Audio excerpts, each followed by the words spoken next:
why why do people keep doing dumb stuff that makes me angry in the first place?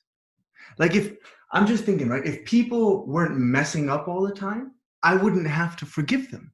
We wouldn't even have to have this conversation. It's simple, right? Like, just don't be obnoxious.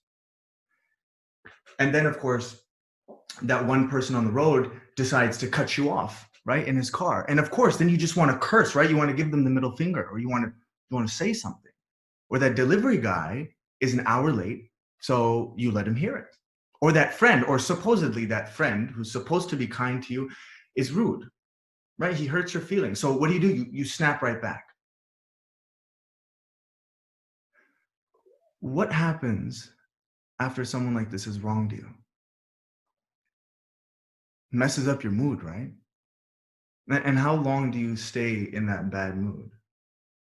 How long do we hold on to what happened? Because we do, right? We hold on to it. We like emotionally cling to that event or that pain or that hurt. How long do we hold on? A few hours? I mean, for some of us, it's the whole day, right? Like the whole day is ruined. Well, these are just often strangers or small minor instances. But what if someone you truly love hurts you deeply? See, now we're talking about the big leagues, right? How long will that feeling of resentment last? A few years?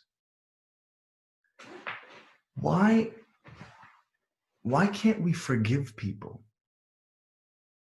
And when we finally do let go, why does it take us so long? I'm Ankur Rathee, and today we'll be discussing forgiveness, and we're going to try to answer a lot of these questions. So let's jump in, okay? Let's unpack this together. First of all, when we say holding on to something, right, what are we actually holding on to? We're holding on to hatred, annoyance, resentment. Isn't that right? These feelings of animosity we have towards other people. Or maybe we're holding on to that thought. How could he do that to me? How dare she? Right? Those thoughts keep swirling around in our head. And what does it manifest as? Maybe it manifests as us being passive aggressive, withholding love, or maybe giving someone the silent treatment or being distant. But like, why do we hold on, right? Because it doesn't feel good to remain angry. The state of anger is not one that brings you joy or peace. But we're attached to it, right? We want to hold on, and it's very strange. It's weird. So we must be getting something by holding on, by not forgiving. How does it benefit us? Well, I think a lot of people think that by not forgiving this person, now we have something over them, right? We're afraid that if we forgive, then of course it'll happen again. And that person will be released of their guilt. And we don't want that, right? We want that person to feel guilty. Why should they get off easy? It's not fair. It's not justice. We become morally righteous, right? We become the right and wrong police because someone hurt our feelings, my feelings. Oh, my feelings. Do we wear our right and wrong police uniform with just as much passion when others are wrong? Or how about when we wrong others? And now consider the cost of holding on. Nelson Mandela says this really, really well. He says, resentment is like drinking poison and then hoping it will kill your enemies. Isn't that profound? Holding on to resentment or hatred for others does you more harm than it does the other person. And we keep saying holding on, right? So what are you holding? And where are you holding it? You're holding on to hate, aren't you? And you're holding it in your heart. And it's this hate is like this black mass that's slowly growing and growing and blackening in your heart and making it cold and diminishing its ability to love, to give love to that person. But not just to that person, to give love to other people as well. Because you're training your heart to love conditionally. What you're saying is, I'm only going to give love when I receive it in equal value. what's the next step on this path of resentment, right? You're feeling resentment. Then what's the next logical thing people do? Revenge, right? We want revenge. Eye for an eye. You want them to suffer, don't you? Punish them, hurt them the way they hurt you. So how do we hurt them?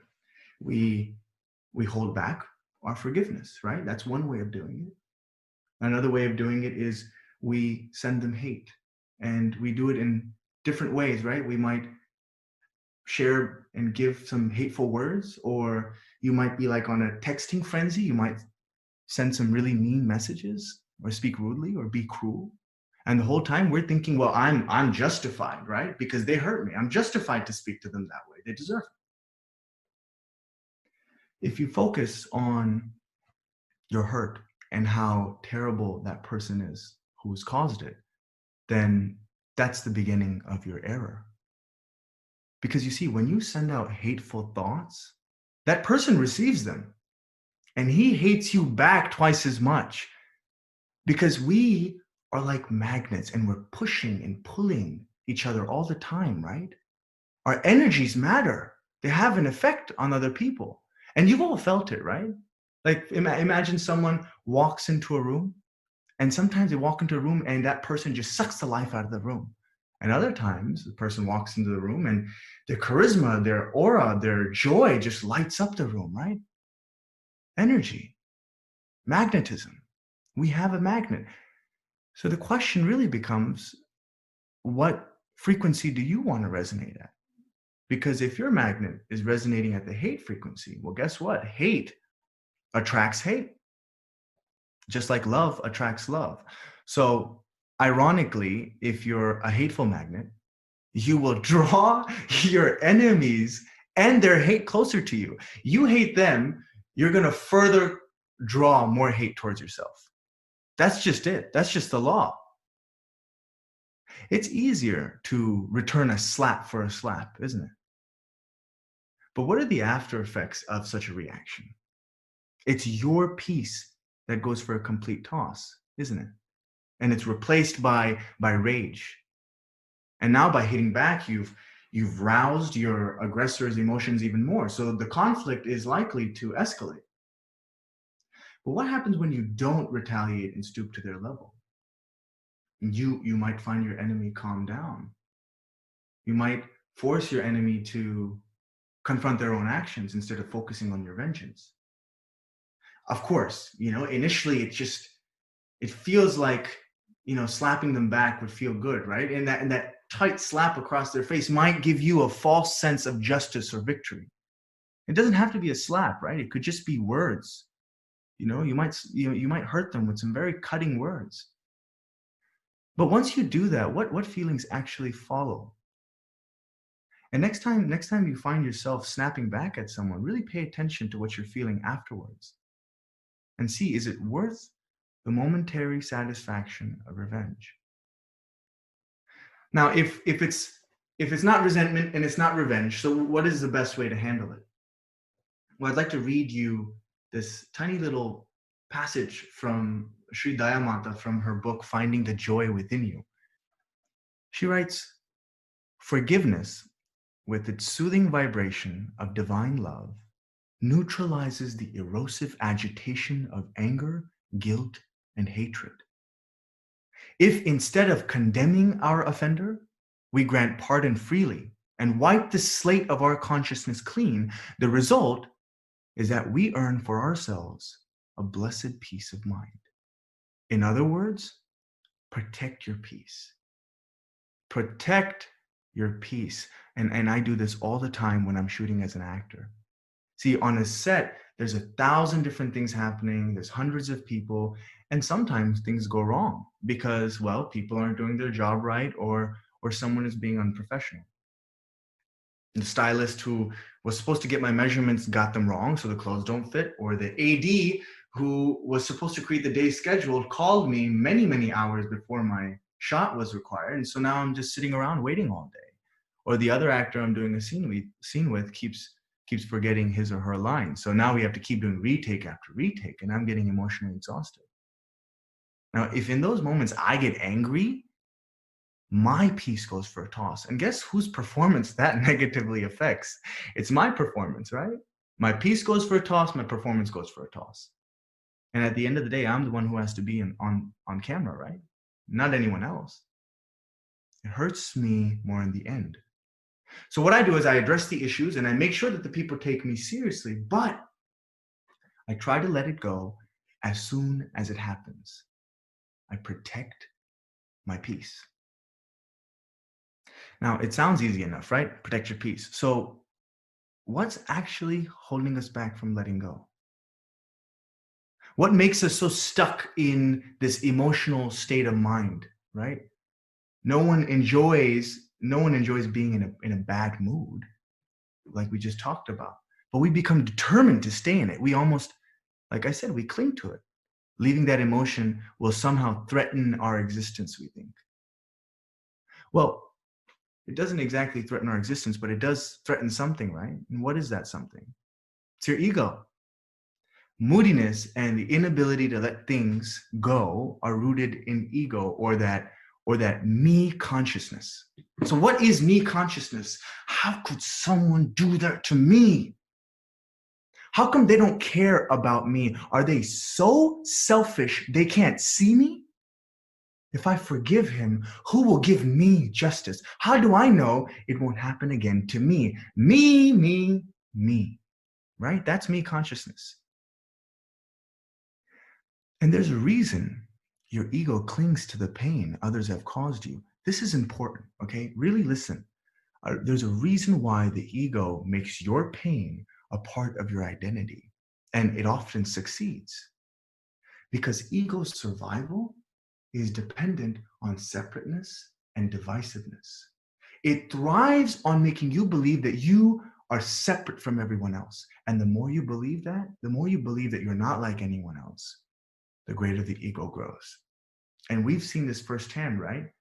How does that manifest? That might manifest as arrogance or selfishness. And it might also manifest as loneliness, right? As you feel more and more disconnected from others. What's the opposite of separateness? Oneness, right? Once you start to experience the oneness that connects all of us, then the ego is threatened. You start to feel for other people and not be locked in your own narrow perspective and feelings. If you begin to love all of God's children as you love yourself, the ego struggles to survive. It starts to feel suffocated. And that right there, that's why it wants you to hold on to that pain. It wants you to remember that this person hurt you and you need to hate them. He is the enemy. We are not the same. We are not one. And it's that voice that makes forgiving so hard. Because you're affirming unity when you forgive. When you forgive, you remove the feelings of division, opposition, and separateness. And what do you replace them with? Compassion, empathy, and love. The world's greatest unifying force. So if we were to switch to the frequency of oneness, right, that would imply that you treat others the way you treat yourself. So let me ask you, how freely do you forgive yourself on a daily basis? Oh, shoot, I woke up late. I'll probably be late for that meeting. It's okay. They'll wait. You cut someone in line. It's okay. It's only one more person. You're driving recklessly and you cut someone off in your car. It's okay. I have somewhere important to go. Right? I mean, we let ourselves off the hook constantly. It's okay if we make a mistake because we didn't mean it. And then if someone finds the courage to confront us about something that we've done, we think, why are you being so sensitive? What's the big deal? I mean, like, imagine the audacity. And then imagine the hundreds of things that people don't confront us about that we never even realized that we did, right? Maybe you just took your frustration out on your mother. Oh, she's not going to say anything. Or maybe you poked too much fun at a friend and hurt his feelings, but he doesn't want to make a scene, so he doesn't say anything. Or maybe you were dismissive of your partner's needs, right? And then they'd say, you know what, I'll sweep that under the rug. We're all human. We make mistakes. But if anyone else makes a mistake, God forbid, and it hurts us, it's an outrage, right? We're so quick to think horrible things about them. So how do we combat this? Let's take an example, right? Let's take an example. I know a lot of you are students right now, but eventually you'll be working at a company, and some of you listening might actually already work at a company, have experienced this, right? Let's say you're working and colleague Varun, right? Let's say Varun is in a meeting and he shoots down your idea. You had an idea, you raised your hand, you thought it was a good idea, and he's like, that's not going to work. That makes no sense. Have you not read the presentation? There's no way that's going to work logistically. It doesn't make any sense. He was dismissive and he didn't give you the respect in the meeting you think you deserved. It was a few words, but from that day forward, in your mind, you've decided, Varun sucks. To hell with that guy. That moment determines the future of that relationship. Now. You think, I don't need to know more about him. Now it's me against him. And what's the result? You're not very warm to him, right? You're not interested in collaborating with him. You're not open to his ideas. And even if they are good ideas, you don't care anymore. And there's always a block in communication. And now guess what? Now he feels it too. Remember, hate attracts hate. So guess what? He's also rude back to you now. Neither of you is maybe even conscious of what you're doing. Months go by like this. And now overcoming that resentment and mending that relationship will take a lot of work. The longer we hold on to resentment, the more deep-rooted it gets. So I say, nip it in the bud. Imagine if after that very first meeting with Varun, you employed empathy. Right? Your thoughts would be completely different. Less focused on what happened to you, but rather what might have happened to Varun, right? What might have happened to him? Did he have a fight with his girlfriend that day? Did he think he was being funny? Because that was a bad joke. Why would he put me down like that? Did he think it would make him feel better about himself? Maybe he's insecure because I got the promotion and he didn't? Or do I really care that much about the few things that he said? Maybe I can let it go. Can I win him over with kindness? Asking these questions when you've been insulted is tough, I'll admit. And for me, well, my yoga and meditation practice are helping me to find a way to even love those who have hurt me. And I'm learning to acknowledge their negativity, but also see the underlying pain, or rather the lack of love in its many forms. See, I believe we're all yearning for that love, right? We're all yearning for that love. And when you don't get it, that's what's driving that unkind behavior. And sometimes the most vile people are the ones most hurting. And guess what? They don't see themselves as villains. No. We're all the heroes of our own stories. And no matter how mean we are to others, we always find a way to justify our actions, right? There's always a reason that makes sense to us. And once you begin to understand that concept, you start to have compassion for how tormented those people might be. Their words and actions become less about you and maybe more of a reflection of themselves, right? Now, that being said, right, you still got to be practical and protect yourselves.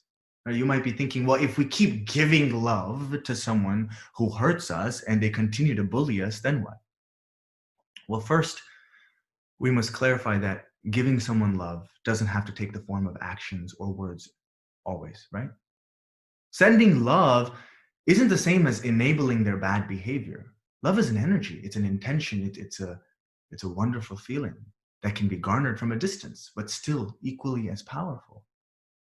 In other words, you can forgive someone, but still keep your distance if you don't believe they're healthy for you. Forgiveness does not mean you let someone walk all over you. Well, what if my silence and my distance is enabling their behavior? Shouldn't I also stand up to my bully? If I forgive them, they'll just take advantage of me. It's a good point. Again, forgiveness is removing hate and resentment from the equation. It's being able and willing to let go of that pain and not let that pain define you or define that relationship. But neither of these things prevent you from communicating effectively. See, in some instances, you absolutely do need to send a strong message to your bully. And in other cases, when someone has betrayed you, you might want to take your time before trusting them again. And maybe you should be cautious around that person, but not nasty towards them. And that's the difference. No matter what steps you decide to take to protect yourselves, your love is unconditional, even if you aren't outwardly displaying it. And there's this wonderful story that conveys this principle. There's many different versions of stories out there, but I'm going to read this one that was explained by Paramahansa Yogananda. So, story time. In a village, there once lived a cobra whose bite had taken the lives of many of the people. The leader of the community went to a wise man and said, "We can't go on like this. The snake is killing all of the villagers. Won't you please do something about it?" The wise man agreed to help. He went to the cobra and said, "Look here. You must not go on killing these people. It is unnecessary and wrong. Leave them alone." The cobra said, "All right, I will follow your advice. I will practice nonviolence." A year goes by. The wise man again is passing through the village, and he wonders what happened to the cobra. He went to look for the snake, but it wasn't in its regular nest. He finally found the hapless creature, its lacerated body stretched out in the sun, just about to breathe its last. "What on earth happened to you?" the wise man asked.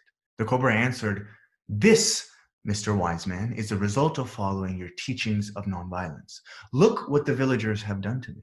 I lie here quietly, and because they no longer have cause to fear me, they come and they stone me."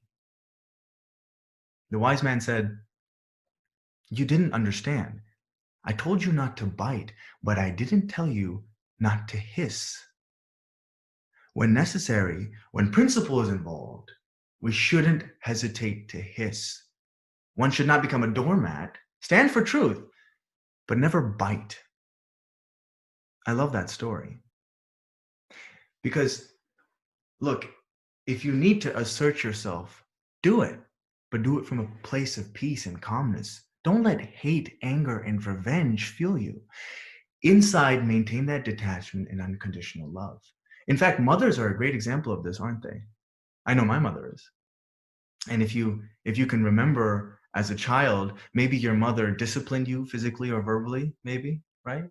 But never during that time did she hate you. She's angry with your actions, but she loves you immensely in that moment. And if you might even be able to feel that love, right? That protective nature.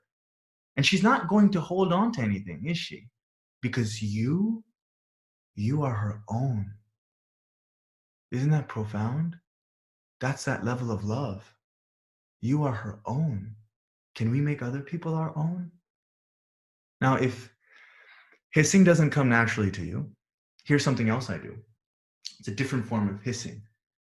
Speak your truth. Sometimes when you have a bully and they're putting you down, maybe in a group setting, this is my secret weapon. I do this all the time. Instead of, cursing back at them or putting them down after they put you down, very calmly, right? First, check in with yourself. How did this make you feel? And then look them in the eyes and say, "Hey, you really hurt my feelings. What you said hurt me." Very genuine, very honest. Speak your truth. And I get it. It always catches them off guard because they're not used to that level of honesty. A lot of them are just like, whoa. And they're forced to, again, face their actions. I do this all the time, and I urge you to employ this whenever you think it's wise. Now, what goes hand in hand with forgiveness? An apology, right? "I'm sorry. I forgive you. I'm sorry. I forgive you," right? But is an apology necessary to forgive someone? No, it is not. Look, don't get me wrong. Apologizing is very important to maintain equality in a relationship. Without an apology, Acknowledging the wrong committed, it's difficult to resolve conflict. But we can't wait for the other party to be the bigger person, right? You can't force someone to apologize. You can maybe get them to say, I'm sorry, but if it isn't coming from within it, it has no meaning. You can't wait for an apology to forgive someone, because any amount of time that you hold on to that pain and you hold on to that hate for them, it's harmful to you. So just get rid of it, right? And I'm not saying you continue business as usual with them. You might decide there are repercussions to their actions. You might change your behavior around them. But all your decisions in that relationship are fueled from a desire for love and harmony, not resentment and revenge. That's forgiveness. Now, what about when you're the one in need of forgiveness? Do you apologize always, or does your ego get in the way? Asking for forgiveness means admitting you hurt someone. It involves introspecting and taking a hard look at yourself and seeing some of that ugliness that you need to work on. It takes courage, right? It takes courage to be the first to apologize. It takes courage to be the first to forgive. Personally, when I'm accused of wrongdoing, it does happen often.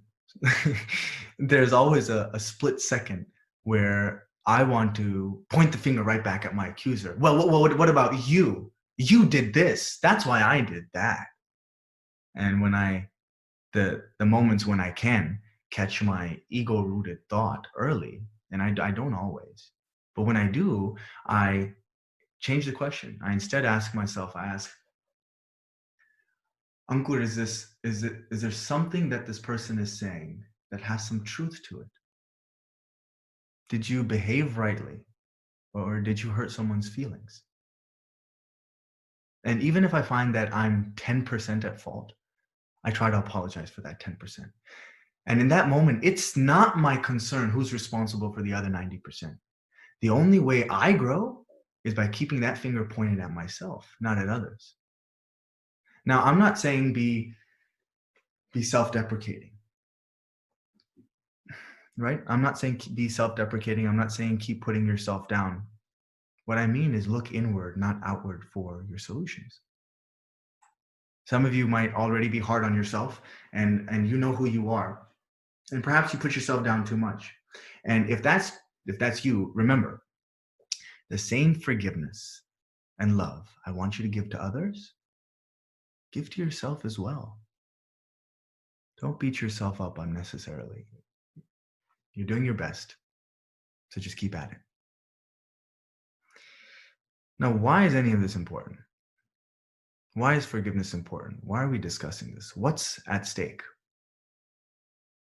How many of us hold on to past hurt? How many have siblings, parents, friends, betrayals, mistakes that have hurt us? How many of you are holding on still? And ask yourself now what that burden feels like. It's weight on your heart, right? And it's the weight on your loved ones. For those of you who have wronged others, maybe the burden of guilt weighs heavy on you and you want to be forgiven. But some can never bring themselves to say sorry. Isn't that right? The ego is too stubborn. And what happens when you have two such egos? Then what? Is there someone that you might want to call after this session? Is there someone out there that maybe you want to forgive, or someone you want to apologize to? I want you to take a second, and I want you to write down their name. Go ahead, do it. Take a piece of paper, write their name down. I'll wait for you. Or maybe if you have your laptop open, type their name out. So let's release ourselves of this poison. Let's recap. How can we learn to forgive? Well, first, empathy and compassion, right? Learn to put yourself in their shoes. Be empathetic to what others are feeling and going through. Be kind to each other. Search for love in everything and everyone. Treat others the way you wish to be treated. Forgive them, the way you forgive yourself every day. The second thing is practicing oneness. And what does that mean to practice oneness? Well, it means watch your thoughts. Resonate at that unifying frequency, not at that me consciousness. And then you can use meditation or a spiritual practice of your choice to help elevate your consciousness. The whole point is you work to start seeing everyone as your own brothers and sisters. The third way to learn to forgive is to love, love, love. I want you to be like that flower, right? That's what we should strive to be. The flower, you hold it with care and love, and that flower will still release its beautiful, loving fragrance. And that same flower, if you crush it in your hand, right, tear it to pieces, and then you open your palm, that flower is still going to give a wonderful, beautiful fragrance. It doesn't matter how you've treated it. That's unconditional love. That's what we should be giving. That's what we should be resonating at. Unconditional love. And the fourth thing that we can do to learn to forgive is to send those people healing. And that's what we're going to do now. So I want you to take that name that you wrote down, or that person that you have in your mind who you want to forgive, or you want to be forgiven by. And we're going to do a visualization exercise. And this was an exercise that was shared by Swami Bhaktananda, who's a disciple of Paramahansa Yogananda, and it's called a peace and harmony prayer. Now, if you don't believe in a higher power, if you don't believe in that, then approach this like an affirmation. I want you to close your eyes. Go ahead, close your eyes. And visualize that person. Visualize that person who has caused you pain. And once you see them, I want you to visualize them being surrounded by a divine white light. Imagine that beautiful, radiant light healing them. And with them, in your visualization, then I want you to deeply pray or affirm, Lord, fill them with peace and harmony, peace and harmony, peace and harmony. Lord, fill them with peace and harmony, peace and harmony, peace and harmony. And you keep mentally affirming that. You do that for a minute on your own. And keeping your eyes closed now, I want you to visualize yourself being surrounded by that divine light. And envision that wonderful white light filling you up, engulfing you, filling you with that joy. And now deeply pray or affirm, Lord, please fill me with peace and harmony, peace and harmony, peace and harmony. Mentally chant, Lord, fill me, please, with peace and harmony, peace and harmony, peace and harmony.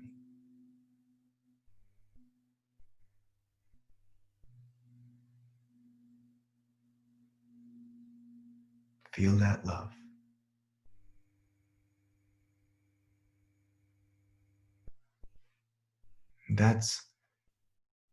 You can open your eyes.